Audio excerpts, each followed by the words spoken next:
وبث فيها من دابة وتصريف الرياح والسحاب المسخر بين السماء والأرض لآيات لقوم يعقلون. لیکن کسی انسان کے آیت اللہ ہونے کا تصور قرآن مجید سے مجھے نہیں ملا تھا. تو میں حیران ہوتا تھا ایرانیوں پر کہ آیت اللہ ہے.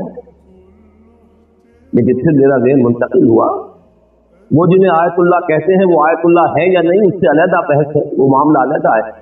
لیکن آیت اللہ ہو سکتا ہے. جب حدیث کہہ رہی ہے نشانی کا کام یہی تو ہے کہ اس کو دیکھ کر کوئی اور یاد آ جائے. یہی تو نشانی کا فنکشن ہے. اذا رؤوا ذکر اللہ، جب ان کو دیکھا جائے تو اللہ ہی. یہ لوگ، اور یہ ذہن میں رکھیے وعدہ ہے یہ حضور صلی اللہ علیہ وسلم کی دی ہوئی خبر، لا تزال فی امتی طائفۃ قائمین علی الحق، دنیا ایسے لوگوں سے خالی کبھی نہیں ہے. تو آسان ترین راستے کے لیے ان کی صحبت، ان کا قرب. اور اس کو اس اعتبار سے بھی نوٹ کر لیجیے، صحابہ کرام کے ایمان کو جو تمام اہل ایمان کے ایمان سے افضل سمجھا جاتا ہے، تو اگر کہ دو اگلے چینلز کو میں بیان کروں گا وہ بھی ان کو حاصل تھے، اس سے بھی انہوں نے ایمان حاصل کیا ہے، کسب کیا ہے. لیکن یہ کہ ان کی خصوصی فضیلت اسی بنیاد پر ہے کہ وہ جو سب سے زیادہ چہکتی ہوئی بھٹی تھی ایمان کی، ایمان مجسم محمد رسول اللہ صلی اللہ علیہ وسلم، ان کی صحبت انہیں حاصل کی. لہذا ان کے اس قرب سے اور ان کے ان صحبت سے جو ایمان انہیں حاصل ہوا ہے وہ کسی بھی غیر صحابی کو، صحابہ کے بعد کے دور کے کسی بڑے سے بڑے ولی کو بھی وہ ایمان حاصل نہیں. اور یہ اہل سنت کا مجمع علیہ عقیدہ ہے کہ ادنا سے ادنا صحابی کا ایمان بعد میں بڑے سے بڑے ولی، اللہ کے بڑے سے بڑے یعنی قریب قرب رکھنے والے بندے کے ایمان سے بھی افضل. ایک ذریعہ تو یہ ہے، لیکن انالیسس کیجئے تو یہاں ایک سوال باقی رہ جاتا ہے. ایسے صاحب یقین جو صرف صاحب یقین نہیں، صاحب مجاہدہ اور صاحب جہاد بھی ہو، اس کی ڈیفینیشن وہی رکھیے سامنے. صرف وہ نہیں کہ جو صرف مراقبے ہی کرتے رہ جائیں ساری عمر، بلکہ وہ وجاہدوا فی سبیل اللہ باموالہم وانفسہم. وہ ایمان ہے حقیقی ایمان. انما المؤمنون الذین آمنوا باللہ ورسولہ ثم لم یرتابوا وجاہدوا باموالہم وانفسہم فی سبیل اللہ اولئک هم الصادقون. ایسے صادق مل جائیں، ان کی صحبت اختیار کر لی جائے، ایمان حاصل ہو جائے گا. بڑا ہی آسان نسخہ ہے. لیکن خود وہ کہاں سے آئیں گے؟ نبوت کا دروازہ تو بند ہوتی،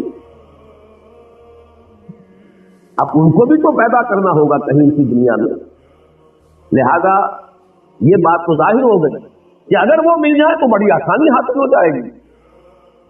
ان سے ایمان حاصل کیا جا سکتا ہے، ان کے قرب سے، ان کی صحبت سے. وہ خود کہاں سے آئے؟ اس سوال کو باقی رکھنے ذہن میں، وہ آگے حل ہوگا. دوسرا ذریعہ ایمان وہ ہے عمل. اس کو میں نے کئی مرتبہ واضح کیا ہے. یہ دو طرفہ پروسیس ہے، دو طرفہ عمل ہے.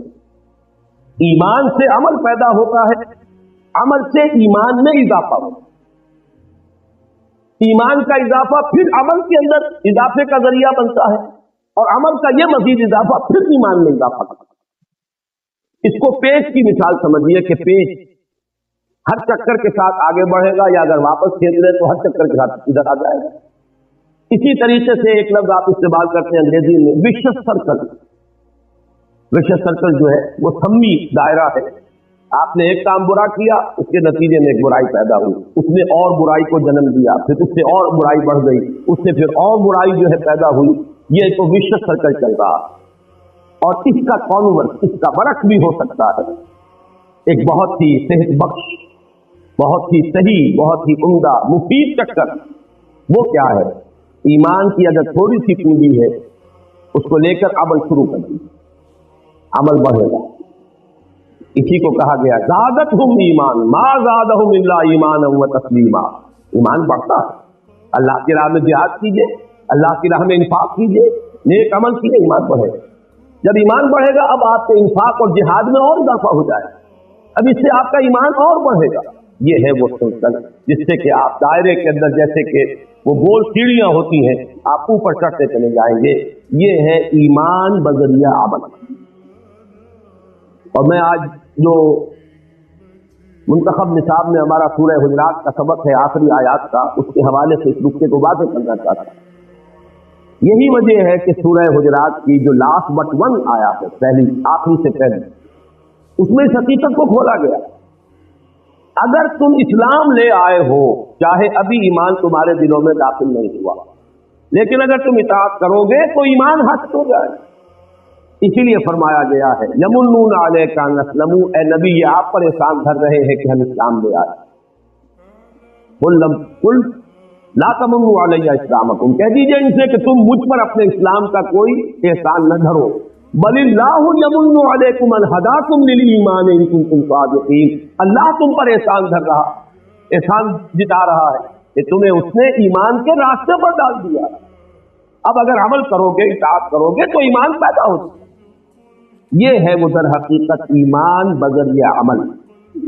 اور یہ میں اب توجہ دلا دینا چاہتا ہوں، ہمارے دور کی ایک بہت بڑی دینی تحریک یا مذہبی تحریک کہیے، وہ اسی طریقے کو اختیار کرتے ہیں، وہ ہے تبلیغی جماعت کی تحریک۔ یہی وجہ ہے ان کے ہاں اصطلاح ہے ایمان کی محنت،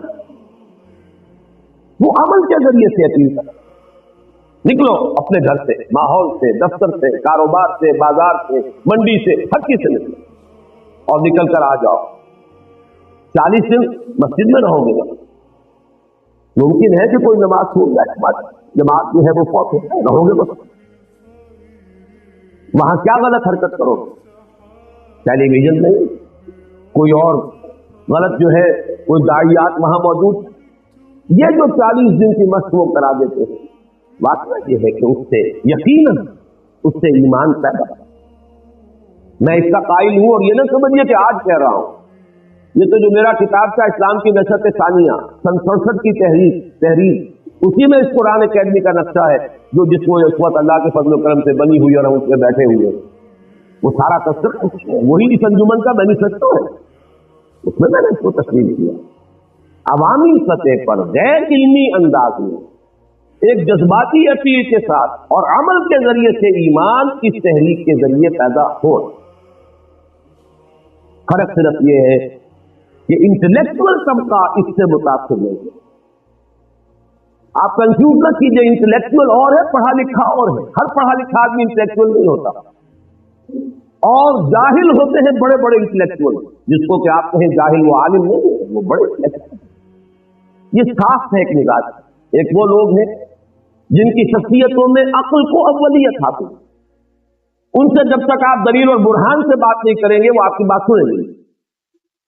ایک وہ ہے کہ جو جذباتی انداز میں بھی متاثر ہیں، وہ پی ایچ ڈی بھی ہو سکتے ہیں، double triple P H D ہو سکتے ہیں، اس لیے کہ وہ تو پی ایچ ڈی تو اصل میں خاص شعبے کے اندر 8-7 سال رگڑے کھاتے رہی ہے اور ڈگری لے آئی، وہ در حقیقت اس کی علامت نہیں ہے کہ وہ صرف انٹلیکچوئل ہے۔ پڑھا لکھا ہونا اور ہے، اور واقع سن جس کو آپ کہیں انٹیلیجنسیا میں سے ہونا، انٹلیکچوئل ہونا، اور آپ کو مل جائیں گے ایسے لوگ کہ جو دستخط کرتے نہ کر سکتے ہو اور صرف وہ انگوٹھا لگاتے ہیں، لیکن بات ایسی کریں گے منطقی کہ بڑے سے بڑے پڑھے لکھے لوگوں کو ان کے نیچے سے زمین چھکا دیں۔ یہ اصل میں دو کیٹیگری کا رہتا ہے، ایک وہ جو ایموشنل سیٹ اپ کے ہیں، ان کا بلڈ اپ جو ہے نفسیاتی وہ ایموشنل ہے، ایک وہ جو ریشنل بنیادی طور پر ریشنل لوگ متاثر نہیں، اور یہ جو انٹلیکچوئل مائنورٹی ہے یہ ہے اصل سے معاشرے کے اندر افیکٹو یہ ہے، اس لیے کہ یہ برین ٹرسٹ ہے سوسائٹی کا۔ اگر یہ کنورٹ نہیں ہوگا تو معاشرہ ایز اے ہول کبھی کنورٹ نہیں ہوگا، چاہے عوامی سطح پر ایموشنل انداز میں آپ کتنے ہی لوگوں کو کنورٹ کریں۔ یہ صغرا کبرا ہے میرا۔ میں نے جماعت اسلامی سے علیحدگی کے بعد 2 سال تبلیغی جماعت کے نہایت قریب ہو کر گزارے، یہ طے کرنے کے لیے کہ آیا میں اپنے لیے بھی اپنی دینی دلچسپی جو بھی ہے اس کی تسکین میں اسی میں کام کرتے ہوئے حاصل کروں، لیکن بالآخر فیصلہ جو میں نے کیا ہے وہ علاوہ دل بسیط کیا، اور وہ یہ ہے کہ اس تحریک کا یہ جو اثر کا حلقہ ہے وہ محدود، پھر اس کے سامنے انقلاب ہے، نظام کی تنقید ہے، ایک محدود جگہ پر صرف دعوت و تبلیغ کے درجے کے اندر نیکی کا پرچار تو ہو رہا، لیکن یہ کہ اس سے آگے کی کوئی منزل ان کے سامنے نہیں۔ بہرحال میں اس وقت جو بحث کر رہا تھا وہ صرف اس اعتبار سے کہ ایک ایمان عمل کے ذریعے بھی پیدا ہو، لیکن 2 باتیں یہاں پر بھی نوٹ کر لیجیے۔ ایک تو یہ کہ اس کے لیے کوئی نہ کوئی انیشل پونجی تو چاہیے نا، کہ آپ عمل کا کچھ آغاز، قائموشن انداز میں کریں. اور ثانیاً یہ کہ اس سے جو ایمان پیدا ہوتا ہے، میں ایک نئی اصطلاح استعمال کر رہا ہوں، ایک ہے شعوری ایمان اور ایک ہے غیر شعوری. شعوری ایمان جسے کہا جائے وہ اس راستے سے پیدا نہیں ہے. ایک غیر شعوری یقین کی کیفیت تو پیدا ہو جائے. وہ ہے کہ جس کے لیے سورہ یوسف کی آیت کا حوالہ میں دوں گا. یہ حضور سے فرمایا گیا قل ھذہ سبیلی ادعو الی اللہ علی بصیرۃ انا ومن اتبعانی. اے نبی کہہ دیجئے یہ میرا راستہ ہے، میں اللہ کی طرف بلا رہا ہوں، لیکن کس کیفیت میں بلا رہا؟ علی بصیرۃ انا، علی وجہ البصیرۃ بلا رہا. یہ کوئی بلائنڈ فیتھ نہیں ہے میرا. ومن اتبعانی، اور جو میرا اتباع کر رہے ہیں وہ بھی یہ کوئی بلائنڈ فالوورز نہیں ہے میرے. علی وجہ البصیرۃ اتباع. یہ جو علی وجہ البصیرت ماننا ہے اللہ کو اور آخرت کو اور نبوت کو اور رسالت کو اور قرآن کو، یہ بالکل اور ہے. اور یہ کہ ایک غیر شعوری طور پر چاہے یقین کی کیفیت پیدا ہو جائے، لیکن یہ کہ اس کا درجہ وہ کبھی نہیں ہوگا کہ شعوری ایمان کا. لہذا ان دو لمیٹیشن کے بعد اب آئیے تیسرا اور آخری اور جو اصل منبع ہے قرآن ایمان کا، اور وہ ہے قرآن. قرآن میں غوطہ زنی، قرآن سے ہم کلامی. صرف تلاوت نہیں، تلاوت سے بھی غیر شعوری ایمان پیدا ہوگا. محض تلاوت سے بھی، کیونکہ وہ بھی ایک عمل ہے. جیسے آپ عمل کر رہے ہیں، کوئی اور دین کا کام کر رہے ہیں، وہ نماز پڑھ رہے ہیں، ذکر کر رہے ہیں، تو سب سے بڑا ذکر قرآن ہے. لہذا یہ بھی ایک عمل ہے. لیکن وہ شعوری ایمان پیدا کرنے کے لیے جو اصل درکار ہے، آج کے دور میں تو سب سے بڑی ضرورت ہے. آپ کا دور ریسٹورنٹ کا دور، لہذا یہاں تو اصل میں اسی بات کی ضرورت ہے، اعلیٰ بصیرت انا ومن اتبعنی والا ایمان. اور اس کے لیے قرآن کے ساتھ ایک کمیونیکیشن، قرآن کے ساتھ براہ راست مکالمہ، قرآن کے ساتھ براہ راست مخاطبہ، قرآن مجید کے ساتھ ایک ایسی کیفیت بقول علامہ اقبال کہ وہ آپ کے قلب پر براہ راست نازل ہو رہا. یہ کیفیت ہے کہ جو ایمان، اور ایمان بھی شعوری ایمان پیدا کرنے لگے. یہاں میں حوالہ دوں گا علامہ اقبال کے شعر کا بھی کہ تیرے ضمیر پہ جب تک نہ ہو نزول کتاب، گرہ کشا ہے نہ راضی نہ صاحب کتاب. آپ قرآن پڑھیں ترجمے کے پاس، یہ آپ کو کچھ معلومات دے دے گا. ترجمہ آپ کو موو نہیں کر سکتا، ترجمہ آپ کو انسپائر نہیں کر سکتا، ترجمہ آپ کے اندر آگ نہیں پیدا کر سکتا، حرارت نہیں پیدا کر سکتا. ترجمہ کے در حقیقت کچھ کنٹینٹ جو ہے اس کا، کچھ معنی اسے آپ معلومات حاصل ہو جائے. وہی تفسیر ہے. واقعہ یہ ہے کہ خوبصورت مصرع کہہ دیا ہے، گرہ کشا ہے نہ راضی نہ صاحب کتاب. اب اس سے اوپر کی تو کوئی حدیث، کوئی تفسیر ہو.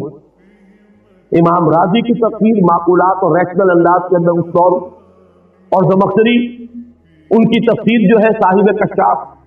اب ظاہر بات ہے کہ اس سے اوپر کوئی تفسیر نہیں، انہی سے خوشہ چینی کی ہے باقی مفسر. تو فرمایا علامہ اقبال نے کہ ان میں سے کوئی بھی گرہ کشا نہیں. تیرے ضمیر پہ جب تک نہ ہو نزول کتاب، جب تک کہ قرآن خود تمہارے دل پر اترے. یہ کیسے ہوگا؟ اس کو میں چاہتا ہوں آج کہ ذرا آپ دو چار کی طرح سمجھ لیجیے. یہ بھی کہ اس کے لیے لازم کیا ہے، کیا طریقہ ہے، کیا میتھوڈالوجی ہے، اور یہ کہ پھر یہ کیسے اس کا فینومینن کیا ہے، یہ کیسے بھی عمل کرتا ہے، اس کا جو طریقہ کار ہے وہ کیا ہے. پہلی بات تو اس کے ضمن میں یہ ایک جملہ کفایت کرے گا، کم سے کم اتنی عربی سے واقفیت کہ ترجمے کا حجاب ہٹ، لینگویج بیریئر نہ رہے. ترجمہ حجاب ہے آپ کے اور قرآن کے درمیان، یہ حجاب ہوتے ہیں براہ راست ہم کلام ہو. مجھے عبداللہ ابن مبارک رحمہ اللہ کا قول یاد آ گیا. میں نے بارہا بیان کیا ہے، بہت سے حضرات کے علم میں ہوگا. یہ تابع تابعین کے دور کی شخصیت ہے، بڑے درویش، بزرگ اور مجاہد. انہوں نے طے کیا ہوا تھا 6 مہینے ہر سال سے وہ محاذ جنگ پر جو جہاد ہو رہا تھا اس میں لگاتے تھے 6 مہینے گھر. لیکن اس 6 مہینے کے دوران بھی لوگوں سے ملتے جلتے نہیں تھے، مسجد گئے، نماز پڑھی ہوگی. کسی نے ایک روز پوچھ لیا، اے عبداللہ آپ کی طبیعت اکتا ہے، ملتے جلتے نہیں, ہنستے بولتے نہیں لوگوں سے, بس نماز پڑھی مسجد میں آ گئے. بڑا خوبصورت جواب تھا ان کا. تو مجھے تنہا, میں تنہا نہیں, بلکہ شعر یاد آ گیا ہے مجھے اکبر الہ آبادی کا, پہلے وہ سن لیں. دیوانہ چمن کی سیرے نہیں ہے تنہا, عالم ہے ان گلوں میں, پھولوں میں بستیاں. میں چمن میں جاتا ہوں, میں تنہا نہیں ہوتا, ایک ایک پھول کے اندر ایک عالم ہے. دیوانہ چمن سیرے نہیں ہے تنہا, عالم ہے اس چمن میں, پھولوں میں بس. بہرحال انہوں نے جو جواب دیا وہ یہ تھا, میں جب قرآن پڑھتا ہوں تو اللہ سے ہم کلام ہوتے, جب حدیث پڑھتا ہوں تو صحبت نبوی سے فیضیاب ہوتا ہوں, تو مجھے تنہا تو بنا. قرآن سے ہم کلام ہو, یا کم سے کم قرآن کو موقع دیجیے کہ وہ آپ سے ہم کلام ہو. ایک تو یہ کہ آپ قرآن سے ہم کلام ہو, آپ اپنے مسائل پیش تو کیجیے قرآن کے سامنے, تو غوطہ زنی کیجیے, پھر جواب دیجیے, ملے گے جواب آپ کو. حضرت علی کی وہ روایت میں نے بارہا سنائی ہے, فرماتے ہیں کہ حضور نے ارشاد فرمایا, انہا ستکون فتنۃ, ان قریب ایک بہت بڑا فتنہ رونما ہو. فرماتے حضرت علی کہ میں نے سوال کیا, من مخرج منہا یا رسول اللہ, اے اللہ کے رسول اس فتنے سے نکلنے کا راستہ کون سا ہو؟ اب جو جواب ارشاد فرمایا ہے, کتاب اللہ فیہ خبر ما قبلکم و نبأ ما بعدکم و حکم ما بینکم. فتنے سے بچانے والی اور نکالنے والی ایک ہی شے ہے, وہ اللہ کی کتاب. اس میں تم سے پہلوں کے بھی حالات ہیں, تمہارے بعد کے لوگوں کی بھی بات کی خبریں بھی موجود ہیں, تلاش تو کرو. اور تمہارے مابین جتنے اختلافات پیدا ہوں گے ان کا حل موجود, تلاش کر لیں. جس پہ اقبال نے تعبیر کیا ہے, قرآن میں ہو غوطہ-زن اے مرد مسلمان, غوطہ-زن ہے. یہ جان لیجئے کہ قرآن سے ہم کلام ہو, یہ تو اعلیٰ درجہ ہے. جیسے حدیث جبرائیل میں آیا ہے کہ احسان کی دو تعبیریں کی گئی, ان تعبد اللہ کانک تراہ فإن لم تکن تراہ فإنہ یراک. اصل تو مطلوب یہ ہے کہ تم اللہ کی بندگی ایسے کرو اور اس کے لیے ایسے بھاگ دوڑ کرو. وان تعمل للہ کانک تراہ فإن لم تکن تراہ فإنہ یراک, کہ جیسے کہ تم اسے دیکھ رہے ہو, اور اگر تم نہیں دیکھ رہے تو وہ تو دیکھ رہا ہے تمہیں. کم سے کم یہ استحضار تو رہے. میں نے ابھی ریکارڈ کیا کہ اسی طرح کے الفاظ میری زبان سے نکل گئے ہیں کہ اول تو آپ خود قرآن سے ہم کلام ہو, ورنہ اسے تو موقع دے کہ وہ آپ سے بات کرے, اور اسے موقع اسی ملے گا جب آپ کے اور اس کے درمیان لینگویج بیریئر, زبانیں یار من ترکی و من ترکی زمین. آپ نے تو روک دیا قرآن کی, آپ کے دل سے کیسے ہوتا, وہ تو ظاہر بات ہے. یہ اس کی شرط لازم ہے, اتنی واقعیت عربی زبان سے کہ قرآن آپ سے براہ راست ہم کلام, لینگویج بیریئر نہ رہے. کہیں کہیں مشکلات کے لیے تفاسیر کو آپ کنسلٹ کر لیں, کہیں کہیں کچھ شاذ لفظ آ گیا ہے, اس کے لیے کہیں آپ لغت بھی دیکھ لیں. لیکن یہ کہ بائی اینڈ لارج قرآن آپ سے خود بخود براہ راست ہم کلام ہو رہا ہو, یہی ہے فینومینن. تیرے ضمیر پہ جب تک نہ ہو نزول کتاب, گرا کچا ہے نہ راضی نہ صاحب. اب آئیے کہ اس کا فینومینن ہے کیا, یہ عمل کیسے ہوتا ہے؟ آیا یہ بات ڈاگمیٹک ہے, صرف خود عقیدگی کے تحت کہا جا رہا ہے کہ قرآن منبع ایمان؟ وہ ظفر علی خان کا شعر میں نے بارہا سنایا ہے آپ حضرات کو کہ وہ جنس نہیں ایمان جسے لے آئے دکانیں فلسفہ سے, ڈھونڈے سے ملے گی عاقل کو یہ قرآن کے سپاروں. یہ ہے کہاں سے قرآن ملے گا, یہ کیسے ملتا ہے؟ اس کو میں آپ سے شاید پہلے بھی عرض کر چکا ہوں کہ واقعہ یہ ہے کہ اب جو کچھ میں بیان کر رہا ہوں وہ علامہ اقبال کا فکر ہے.